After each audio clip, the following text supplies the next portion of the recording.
In this video, we're going to look at one of the monetary policy tools for increasing or decreasing the monetary supply. So this is actually the Federal Reserve's most powerful tool that they can use to shape monetary policy. So it's going to be changing the reserve ratio. So what does that mean? So let's start off by let's look at a couple different banks. Let's say that we have the College Credit Union, and somebody puts a deposit in the College Credit Union of, let's say, $10,000. Okay, so this is in the College Credit Union. All right. Now, we know that they have a fractional reserve banking system. So there is a certain amount that they have to keep on hand called required reserves. We'll put the required reserves over there. And then the other part is their excess reserves, and their excess reserves are the part that they are allowed to loan out. So let's say that the required reserve ratio is, let's say that it is 10 to 90. Okay, so that means that they are able to make a loan with $9,000, and they are able to, or they are required to keep $1,000 of that on hand. Now, whoever put in this $10,000 is able to write checks off of that $10,000, and the bank has to honor those checks because they have that much in the bank. However, since a lot of money stays within the banks, they are only required by the Federal Reserve to keep 10% on hand, and in this instance, they are able to loan out $9,000. So let's say that I decide that I want to go into our College Credit Union and I want to borrow $9,000 to buy a new Honda. Okay, so this started off at College Credit Union, and I went in there and I borrowed this $9,000. So I'm going to take this $9,000 and I'm going to go over to our local Honda dealer, and I'm going to buy. So this $9,000 goes in my account, and now I'm going to write a check to the local Honda dealer. Okay, so Honda, their bank is now going to get $9,000 for the car that I'm buying. Okay, so that $9,000 comes over and is now in the Bank of Honda. Okay, so the Bank of Honda has the exact same thing as the College Credit Union. They have to keep 10% of that on hand, so they have to keep $900 on hand, and $8,100 they can loan out. And the reason that they want to loan this out is because they're going to make money off this loan.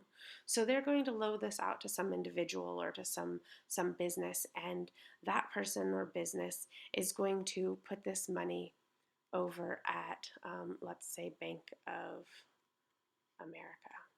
Okay, so now Bank of America, of this $10,000 that was deposited initially, Bank of America has $8,100 on their books. So Bank of America is able to make a loan. They are required to keep $810, and they are able to make a loan of $7,290. Okay, so then we already know that that's going to go forward to the next round, and we'll say that this is at Wells Fargo or Redwood Credit Union. Okay, so now we see that there's going to be $7,290 going forward. So this is going to go through many, many different banks, and we'll see that it creates a multiplied effect on the economy. So when it's gone through all of the different banks until it's no longer creating more money, if we were to add it up, we would see in this example that it has created $100,000 of new checkable deposits. Okay, so these are all the checkable deposits. So these are the deposits.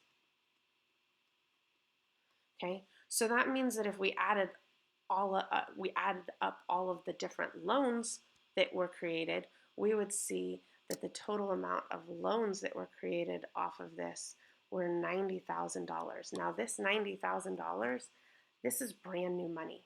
This money did not exist before. This is how money is created in the United States. It's not printed The way that we create money is not by printing it, because we know that that would cause inflation. This is how it's created by individual banks loaning money, and by people and firms and other banks borrowing that money. Okay, so this is new money that's been created. So if we look at this, we can see that there's something that we call the simple money multiplier. Okay, so this is the simple money multiplier.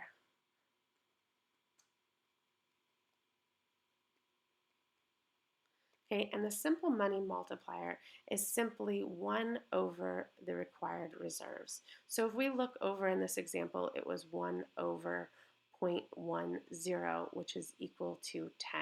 Okay, so if we took that initial deposit and times it by 10, we would see this is how much deposits, this is the maximum the deposits can grow by. Okay, and if we look at the simple money multiplier for the new loans, so these are new loans. And the new loans is how new money is created. So we could take that 10 and times it by this $9,000 to begin with. And this is the total maximum of new money that is being created through the bank system. So obviously, as the loans get paid back, we have the reverse money multiplier, where the money is decreasing out of our economy. So we have an increase in money as loans are being made, and a decrease in the money supply as loans are being paid back. So this is the bank's, or the Federal Reserve's, most powerful tool of monetary policy. However, they don't actually use this tool of monetary policy for a couple reasons. One, they find it very disruptive to bank policies and bank practices. Two, they're a bank, and it also messes up bank spreadsheets. So they actually don't use this policy, but it is the most effective tool that they can use. So it's basically always in their back pocket that they could change the required reserve ratio if we need an increase in the money supply or a decrease in the money supply. Also, this is the maximum amount of new money that could be created, and we see that it's never been quite as large as the maximum amount of money. The increase in the M1 money supply is somewhere around 2%.